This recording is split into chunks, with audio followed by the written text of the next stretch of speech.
خاندان میں ایسی سچویشن ہو جاتی ہے کہ سارے ایک بات کہہ رہے ہوتے ہیں اور آپ ایک بات کہہ رہے ہوتے ہیں اور آپ ہی صحیح بات کہہ رہے ہوتے ہیں، لیکن وہ ان کی سمجھ میں نہیں آتی اور الٹا آپ کے خلاف باتیں بنانا شروع کر دیتے ہیں، اور آپ اپنے آپ کو بالکل تنہا محسوس کرتے ہیں کہ شاید میں ہی غلط ہوں. نہیں، آپ غلط نہیں ہوتے، لیکن ان کو آپ کی بات سمجھ نہیں آ رہی. تو وہ جو ایک تنہائی کا سا یا لونلی نیس کا یا ایک اکیلے پن کا احساس ہوتا ہے، کوئی بھی میرے ساتھ نہیں، کوئی بھی میرا ساتھ نہیں دے رہا، کوئی بھی میری مدد نہیں کر رہا، کوئی بھی مجھے سپورٹ نہیں دے گا، تو پھر دل نہیں ٹوٹنا چاہیے. کوئی بات نہیں، اللہ ہے نا، اللہ کافی ہے مجھے. اگر اللہ کی نظر میں میری یہ بات، میرا یہ فیصلہ، میرا یہ کام درست ہے تو مجھے کسی کی بھی پرواہ نہیں ہے. تو انسان غنی ہو جاتا ہے، اللہ اس کو بے پرواہ کر دیتا ہے، اللہ اس کے دل سے غم دور کر دیتا ہے، اللہ لوگوں کے چھوڑنے کا غم اس سے ہٹا دیتا ہے کہ کوئی بات نہیں. بعض اوقات آپ کو کوئی بڑا اہم کام کرنا ہوتا ہے، کوئی اچھا پروجیکٹ لے کے آپ چلتے ہیں، آپ ایک دوست سے بات کرتے ہو، کہتے ہیں یہ دیوانگی ہے، ایسی تمہارا خیال ہے، دوسری سجیشن وہ بھی کوئی کام کی نہیں، تیسری وہ بھی، آپ سوچتے ہیں کہ کسی کو میری بات ہی نہیں سمجھ آتی، کوئی میرا ساتھ ہی دینے کو تیار نہیں. ایسے تمام دل ٹوٹنے والے ٹائمز پر حسبی اللہ و نعم الوکیل، اگر میں ایک خیر کا کام لے کر چلی ہوں تو اللہ میری مدد کرنے والا ہے. کیونکہ ہم دیکھیے کہ دنیا میں بڑے کام صرف ان لوگوں نے کیے ہیں جن کا حوصلہ بلند ہوتا ہے، جن کا توکل پھر اللہ کی ذات پر ہوتا ہے کہ یہ ہوگا، اللہ کرے گا، کرنے والا اللہ ہے. میں طریقہ کروں گی، سبب اختیار کروں گی، محنت کروں گی، لیکن برکتیں اور رحمتیں تو اللہ ہی کی طرف، فضل تو اللہ کی طرف. اللہ ذو فضل عظیم، بڑا فضل تو اللہ کے پاس ہے. ہم لوگوں کے ہاتھوں کی طرف دیکھتے ہیں، لوگوں کے خزانے کی طرف دیکھتے ہیں، اصل خزانوں کا مالک کون ہے اور ان لوگوں کا بھی مالک کون ہے؟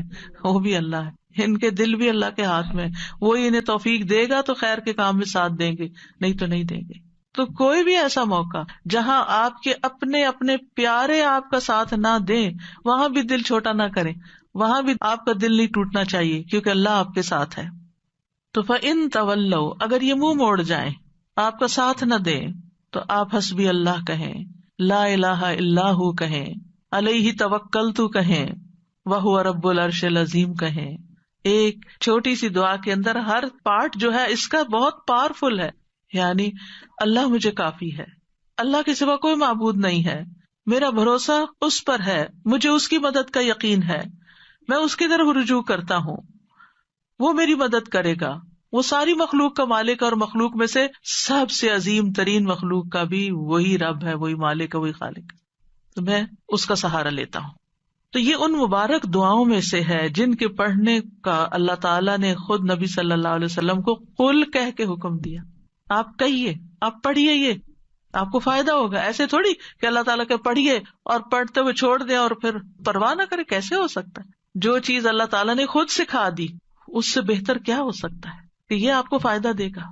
آپ دیکھیے کہ بعض اوقات بہت ساری چیزیں انسان کو ڈراتی ہیں، فیوچر کا خوف ہوتا ہے، جادو کا، ٹونے کا، اس کا، وہ جن، شریر، دشمن، رات کا اندھیرا ڈراتا، پتہ نہیں کیا کیا چیزیں، یعنی بہت سی چیزیں خوف دلاتی ہیں انسان کو. تمہارا کیا بنے گا، تمہارا کوئی فیوچر نہیں، تمہارے بڑھاپے کا ساتھی کون ہوگا، تمہاری اولاد تمہیں نہیں پوچھتی، تمہارا شوہر تمہیں نہیں پوچھتا، تمہارے لیے رزق کا کوئی سبب نہیں. کئی چیزیں انسان کو شیطان ڈراتا رہتا ہے نا. ایسے سارے موقعوں پر حسبی اللہ، جب تک اللہ ہے نا میری زندگی میں، کسی چیز کی کمی نہیں، کیونکہ اسباب بھی وہ مہیا کرتا ہے، دعائیں بھی وہ قبول کرتا ہے، عبادت بھی اسی کے لیے ہے، اور وہ سب کچھ کر سکتا. کیا فکر کی ضرورت ہے؟ توکل کریں، بھروسہ کریں. ابو درداء کہتے ہیں کہ جو شخص یہ دعا صبح و شام 7 دفعہ پڑھے، اللہ تعالیٰ اسے تمام فکروں سے کافی ہو جاتا ہے، ساری فکر اس کی ختم ہو جاتی ہے. اور جب آپ پڑھیں نا تو اس طرح سوچ کے پڑھیں، حسبی اللہ لا الہ الا هو علیہ توکلت وہو رب العرش العظیم. جو بھی نیکی کا کام آپ کرنا چاہیں، کیونکہ کچھ لوگوں کا حال یہ ہوتا ہے جب ان سے کچھ بھی کہا جاتا نہیں کر لو، کہتے ہیں میں نہیں کر سکتا، آئی ڈونٹ تھنک کہ میں اس قابل ہوں، میں اس قابل نہیں، مجھ سے نہیں ہوگا، میرا نہیں خیال میں کر پاؤں گی، مجھے نہیں لگتا کہ میں یہ پڑھ پاؤں گی یا وہ کر لوں گی. ایسے جملے ہی زبان سے نہ نکالیں. اس وقت کیا کریں؟ اللہ کی مدد ہوگی تو انشاءاللہ میں کر لوں گی، اللہ میری مدد کرے گا. حسبی اللہ لا الہ الا اللہ اللہ ہے نا, اللہ کروائے گا. مشکل سے مشکل وقت, انہونی چیزیں, اور جب آپ کو اللہ کا سہارا مل جاتا ہے نا, آپ تنہا نہیں ہوتے. اور جب آپ تنہا نہیں ہوتے, اکیلے نہیں ہوتے, تو آپ کو غم ختم ہو جاتا ہے, آپ کی زندگی سے غم رخصت ہو جاتا ہے. ٹھیک ہے, قریب و مجیب, آپ یقین کریں دل بھر کے کلمات پڑھے نا, مجھے تو اپنے سینے میں ایک ٹھنڈک محسوس ہوتی, یعنی فزیکل فیلنگ بھی میری بدل جاتی. وہ قریب ہے, اس سے زیادہ تو کوئی قریب ہمارے ہو ہی نہیں سکتا. ہم انسانوں کو قریب سمجھتے ہیں, نہیں, ان کی تو اپنی بہت سی مشکلات ہیں, وہ تو اپنے لیے بھی کافی نہیں ہے, ہمارے لیے کہاں ہوں گی. اور پھر میری دعاؤں کو بھی وہ سننے والا ہے, اس لیے مجھے کس بات کا فکر ہو, کس بات کا غم. تو یہ دعا دین و دنیا کی پریشانی دور کرنے کا ذریعہ ہے, ہر مصیبت سے کفایت کرتی ہے جو بندے کو پریشان کرتی ہے. اسباب اختیار کرنے کے بعد اللہ پر بھروسہ کرنا ہی کامل توحید ہے. اللہ پر توکل کرنا اللہ کے کافی ہونے کا سبب ہے. اور یہ کلمہ توحید جو ہے نا, لا الہ الا ہو, اس کی بنا پر انسان کو دنیا اور آخرت میں نجات ملتی ہے. آخرت میں جنت کی کنجی بھی یہی ہے, توحید خالص. اور جب مشکل میں آپ نے سب کو چھوڑ دیا نا, صرف اللہ کو پکڑا, تو آپ کی توحید پکی ہو گئی. اور پھر آپ نے اس دعا میں توحید, توکل اور اللہ کے رب ہونے کا وسیلہ پکڑا. اور کبھی یہ دعا جو ہے طلب کی بجائے خبر کے صیغے میں بھی مانگی جاتی ہے, مطلب صرف اللہ کے بارے میں اچھا گمان اپنا رکھنے کو. تو یہ توکل ہے کیا چیز, تھوڑا سا اس پہ بات کر لیتے ہیں. توکل کا مطلب ہوتا ہے اپنی بے بسی کا اظہار کرنا اور اپنے علاوہ کسی دوسرے پر اعتماد کرنا. میں کمزور ہوں, میرے پاس کچھ نہیں, تو ہی سب کچھ ہے. اور دینی معنی میں توکل کیا ہوتا ہے, دنیا اور آخرت کے فوائد اور نقصانات کے معاملے میں دل کا اللہ تعالی کی ذات پر اعتماد کرنا, اور یہ ایمان رکھنا کہ اللہ کے سوا کوئی عطا نہیں کر سکتا, نہ روک سکتا, نہ نقصان دے سکتا, نہ نفع دے سکتا, سب کچھ اسی کے اختیار میں. ابن الجوزی کہتے ہیں یہ اللہ پر بھروسہ کرتے ہوئے اللہ کی اچھی تدبیر کی بنا پر اپنے معاملے کو اللہ کے سپرد کر دینا ہے, اللہ پر اعتماد کرنا ہے. خرابی کہتے ہیں توکل یہ کہ اللہ سے اچھا گمان رکھا جائے کہ اللہ یہ کام کر دے گا. توکل اللہ کے وعدوں پر دل کا اطمینان ہوتا ہے. ابن تیمیہ کہتے ہیں اللہ پر توکل کرنا فرض ہے اور بڑے فرائض میں سے ہے, جیسا کہ اللہ کے لیے اخلاص اپنانا واجب ہے. اور اللہ نے کئی آیات میں توکل کرنے کا حکم دیا ہے. یہ وضو کرنے کے حکم غسل جنابت کے حکم سے بھی بڑا حکم ہے, اور اللہ نے اپنے علاوہ کسی اور پر توکل سے منع کیا. یعنی وضو کا حکم تو ایک دفعہ ہے نا, جنابت سے غسل کا حکم تو قرآن میں ایک دفعہ ہے, توکل کا حکم کئی دفعہ آیا. تو ہم وضو کا اہتمام تو ضرور کرتے ہیں, پاکیزہ ہونے کا اہتمام کرتے ہیں, لیکن جب توکل کی باری آتی ہے تو ہم فیل ہو جاتے ہیں, وہ ہمیں یاد نہیں رہتا. پھر سعید بن جبیر کہتے ہیں اللہ پر توکل کرنا ایمان کا خلاصہ ہے. ابو محمد سہل کہتے ہیں مقامات میں توکل سے زیادہ باعزت کوئی اور مقام نہیں. اللہ تعالیٰ اپنے نبی کو حکم دیتے ہیں فَتَوَكَّلْ عَلَى اللَّهِ إِنَّكَ عَلَى الْحَقِّ الْمُبِينِ, پورا کانفیڈینس دیا, آپ اللہ پہ بھروسہ کیجئے, آپ واضح حق پر ہیں, آپ سچ پر ہیں. ایک اور جگہ پر ہے وَتَوَكَّلْ عَلَى الْحَيِّ الَّذِي لَا يَمُوتُ وَسَبِّحْ بِحَمْدِهِ, اس زندہ ہستی پر بھروسہ کیجئے, یعنی اللہ پر جو نہیں مرے گا, اور اس کی حمد کے ساتھ تسبیح کیجئے. ہم کس پر بھروسہ کر رہے ہوتے ہیں؟ انسانوں پر جو کہ ختم ہو جانے والے. مومنوں کو حکم دیا وَعَلَى اللَّهِ فَلْيَتَوَكَّلِ الْمُتَوَكِّلُونَ, وہ توکل کرنے والوں کو اللہ پر توکل کرنا چاہیے. رب المشرق والمغرب لا الہ الا هو فاتخذہ وکیلا, مشرق اور مغرب کا رب ہے, اس کے سوا کوئی معبود نہیں, سو اسی کو کارساز بناؤ, اس کو اپنا کام درست کرنے والا سمجھو. توکل اللہ پر ایمان ہونے کی علامت ہے. توکل وہی کر سکتا ہے جس کا اللہ پر ایمان ہو. جس کے پاس ایمان نہیں اس کا توکل بھی نہیں ہوتا. جتنا ایمان زیادہ ہوگا اتنا توکل زیادہ ہوگا, جتنا ایمان کم ہوگا اتنا توکل کم ہوگا, جتنا توکل کم ہوگا اتنا ایمان کم ہوگا, جتنا توکل بڑھے گا اتنا ایمان بڑھے گا.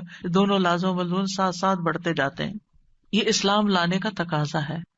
موسیٰ علیہ السلام نے کہا میری قوم ان کنتم آمنتم باللہ فعلیہ توکلوا ان کنتم مسلمین, اگر مسلمان ہو نا تو پھر دشمن سے نہیں ڈرو, اللہ سے ڈرو, اللہ پہ بھروسہ کرو, کیونکہ نفع نقصان کا مالک تو صرف وہ ہے. بندوں پہ جب آپ بھروسہ کرتے ہیں نا وہ بھول جاتے ہیں, اوہ سوری آپ نے یہ کام کہا تھا, سوری یہ وجہ ہوگی تھی میں ٹائم پر نہیں پہنچ سکا. کئی مشکلات ان کی زندگی میں ہوتی ہیں, وہ خود بھی نہیں رہتے. لیکن اگر آپ اللہ پہ بھروسہ کرتے ہیں تو اللہ تعالیٰ کو ہمیشہ ہے, ہمیشہ رہے گا, اور وہ ہمیشہ مدد کر سکتا ہے. حالات تبدیل ہوتے رہتے ہیں، لوگ آپ کی زندگی میں تبدیل ہوتے رہتے ہیں، جگہیں تبدیل ہوتی رہتی ہیں، سچویشن تبدیل ہوتے رہتے ہیں، لوگوں کی لائلٹیز تبدیل ہوتی رہتی ہیں، لوگوں کے دل بدلتے رہتے ہیں، مالی حالات بدلتے رہتے ہیں. اس دنیا میں ہر لمحہ ایک چینج آ رہا ہوتا ہے، غیر محسوس چینج، اور بعض اوقات ہم اس کو ٹیکل نہیں کر سکتے کیونکہ ہمارے اندر بھروسہ نہیں ہوتا، توکل نہیں ہوتا. جو توکل کرتا ہے وہ ہر تبدیلی کے اندر کام ہوتا ہے. موسم بدل رہا ہے، کوئی بات نہیں، کوئی بھی چیز پسند کے خلاف، کوئی بات نہیں، سب ٹھیک ہو جائے گا. تو اللہ سبحانہ تعالیٰ نہ ہم سے غافل ہے اور نہ ہی ہم سے دور ہے، اس لیے کسی اور کو کارساز بنانے کی بجائے اسی کو سہارا سمجھا جائے، کیونکہ جو اللہ کے سوا دوسروں کو سہارا بناتا ہے تو ایسے سہارے کمزور ہوتے ہیں. مکڑی کا گھر، اس کی مثال دی گئی قرآن میں. تو ہر کام کا ارادہ کرنے کے بعد اللہ پہ بھروسہ کرے. فَإِذَا عَزَمْتَ فَتَوَكَّلْ عَلَى اللَّهِ، عزم کر لیا توکل اللہ پر. لوگوں کا ڈر ہو تو بھی توکل اللہ پر، لوگ منہ موڑ رہے ہو تو توکل اللہ پر، کوئی چیز غم زدہ کرتی ہے توکل اللہ پر، جان کو خوف لاحق ہے توکل اللہ پر. جیسے جادوگروں نے کہا تھا فرعون کے مقابلے میں، فقد ما انت قاد، جو فیصلہ کرنا کر لو، ہم تو اللہ کی طرف جانے والے، تم ہمارا کیا بگاڑ لو گے. جادوگر تھے، کس حرام کام میں پڑے ہوئے تھے، ایمان آیا کہاں پہنچ گئے، سارا ڈر ہی نکل گیا اندر سے. جب کسی کی سازشوں کا علم ہو، کوئی چالیں چل رہا ہے ہمارے خلاف، توکل اللہ پہ، کیونکہ ہم نہیں نبٹ سکتے لوگوں کی چالاکیوں سے، اللہ نبٹنے والا کافی ہے. دشمنوں کا خوف ہو، کوئی بھی مدد اور نصرت چاہیے، توکل اللہ پہ. کوئی اذیت دے، کوئی تکلیف دے، کوئی پریشان کرے، جہاں سے آپ کو خوف لائق رہتا ہے، اب پتہ نہیں یہ میرے ساتھ کیا کرے گا، اس نے پہلے بھی جادو کیا تھا مجھ پہ، وہ بڑا مشکل ٹوٹا، اب پھر کر دے گا مجھ پہ. نہیں، عام طور پہ لوگوں کی یہ ذہنی کیفیت رہتی ہے نا، وہ فلاں آیا تھا نا، مجھے نظر لگ گئی تھی، اب یہ پھر آ گیا ہے، اب پھر یہ کچھ کر کے جائے گا. نہیں، مت ڈریں، اللہ کافی ہے. جب ایسا کوئی خوف آنے لگے، حسبی اللہ و نعم الوکیل، کوئی کچھ بھی نہیں کر سکتا، اللہ ہے نا بس. اگر کوئی الزام لگائے آپ پر، آپ کو کوئی جھوٹا کہے، کوئی اور طرح سے تنگ کرے، تکلیف دے، تو اللہ پہ بھروسہ کرے کہ اللہ تو کافی ہو جائے ان سے مجھ کو. پھر اسی طرح بعض اوقات انسان کو کچھ کمپرومائز کرنے پڑتے ہیں، کسی کے ساتھ صلح کرنی پڑتی ہے، کچھ اپنے حق چھوڑنے پڑتے ہیں. بعض اوقات آپ لیٹ گو کر دیتے ہیں اپنا کوئی حصہ کہ اپنے بہن بھائی سے لڑائی ختم کر کے، تو پھر آپ سوچتے میرا کیا ہوگا. تو اللہ پہ توکل ہے، اللہ کافی ہے، اللہ مجھے کہیں اور سے دے گا. میں نے اللہ کی خاطر چھوڑا ہے نا، اللہ اس سے کئی گنا زیادہ لوٹائے گا، کیونکہ اللہ کی خاطر یہ کیا ہے میں نے. پھر اسی طرح کوئی بدشگونی ہوتی ہے، کتنی چیزیں ہیں بدشگونی کی جسے لوگ ڈراتے ہیں، کالی بلی سے، پتہ نہیں اور کس کس سے، یہ رستہ کاٹ گئی، وہ فلاں نظر آ گیا.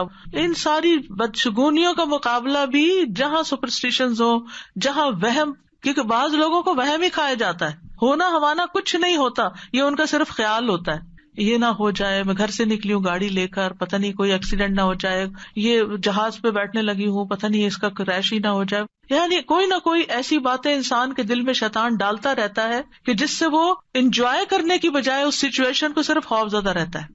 تو ایسے تمام توہمات، ایسی تمام خوف زدہ کرنے والی باتیں، ان کے لیے کیا کریں؟ اللہ پہ توکل کریں.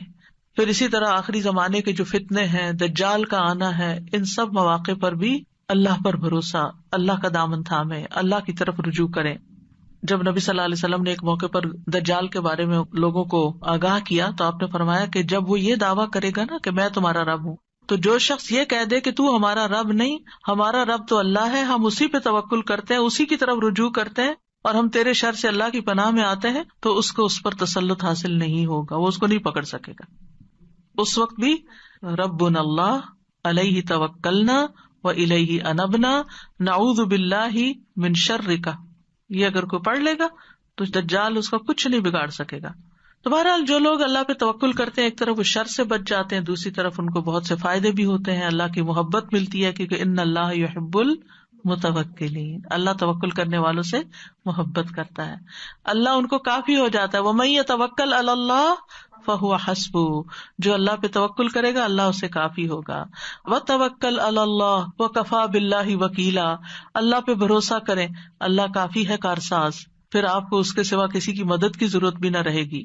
توکل انسان کو بہادر بنا دیتا ہے، توکل انسان کو مستقبل کے خوف سے بچاتا ہے، اینگزائٹی سے بچاتا ہے. اینگزائٹی میں یہی ہوتا ہے نا، پتہ نہیں ابھی کیا ہوگا، پتہ نہیں ابھی ہوگا کہ نہیں، پر بے چینی بے قراری، تو توکل آپ کو اطمینان میں ڈال دیتا ہے، شیطان سے حفاظت ملتی ہے، وہم دور ہو جاتے ہیں، آخرت میں بڑا اجر ہے۔